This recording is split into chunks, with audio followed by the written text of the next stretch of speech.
puisse voir ce qu'il consomme, les indicateurs de sa consommation, sur sa consommation, les indicateurs et sur sa consommation, les niveaux des indicateurs de son compteur, que les clients puissent l'avoir, c'est-à-dire le niveau de rétention,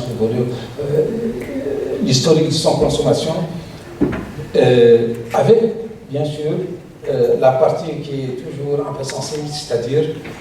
Je suis heureux d'être parmi vous aujourd'hui, à cette ultime occasion, pour représenter Monsieur le ministre du Pétrole, des Mines et de l'Énergie, pour l'ouverture de cet important atelier organisé par la Somalek. Au nom de Monsieur le ministre, je voudrais vivement vous féliciter et vous renouveler le soutien sans faille du département pour la transformation industrielle et numérique et institutionnelle de la Somalie. De plus, l'accès à l'électricité s'impose comme en étant un élément décisif dans les différents modèles de développement économique et social des pays. En effet, le secteur de l'électricité constitue l'un des principaux leviers de développement compte tenu de la forte corrélation entre les niveaux de développement des pays et les ratios de production et de consommation d'électricité par habitant. C'est dans ce cadre que la Mauritanie s'est assignée au titre de la stratégie de croissance accélérée et de prospérité partagée et au 7e objectif de développement durable, l'objectif ambitieux, l'accès de tous à l'énergie fiable, viable et abordable. C'est ainsi que le gouvernement a fixé à la Somalie des objectifs de généralisation de l'accès à l'électricité à l'horizon 2030 et l'introduction à hauteur de 50% au moins de la part des énergies renouvelables dans le mix énergétique national.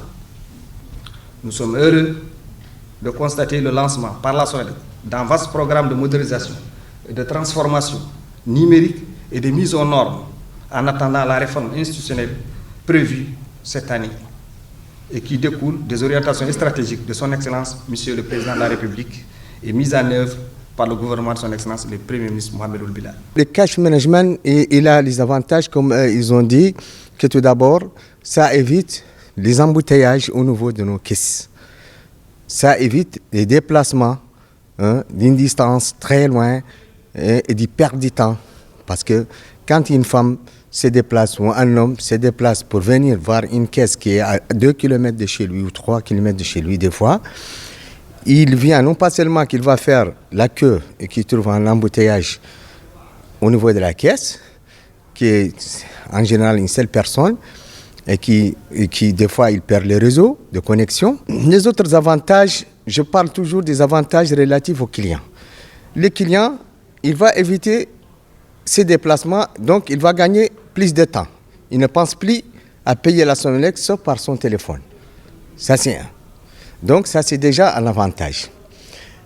Le deuxième avantage, c'est qu'il va faire éviter à ce que la Somelec vienne d'une façon inopinée le voir et lui interrompre l'électricité, cependant qu'il n'est même pas dans la maison où il dort ou la maison est fermée. Donc systématiquement, il aura une alerte dans son téléphone s'il est connecté à ce système. Et quand il aura son alerte, il peut visualiser sa facture par téléphone. Et quand il visualise sa facture par téléphone, et il sait automatiquement le montant et il s'acquitte de ça à distance.